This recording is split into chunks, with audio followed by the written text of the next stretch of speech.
আসসালামু আলাইকুম। আমাদের আজকের বাজার, এই যে এখানে চিংড়ির মাথা, তারপর আছে পুঁই শাক,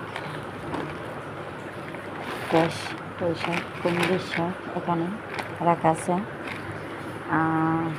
তারপর এখানে বড় একটা মাছ, অনেক বড়, বিশাল সাইজের। তারপর আছে এখানে ঢেঁড়স, এই যে ঢেঁড়স এখানে। তারপর এখানে করলা আছে, এই যে এখানে কচুর গাঁটি, এগুলো টমেটো, আর হচ্ছে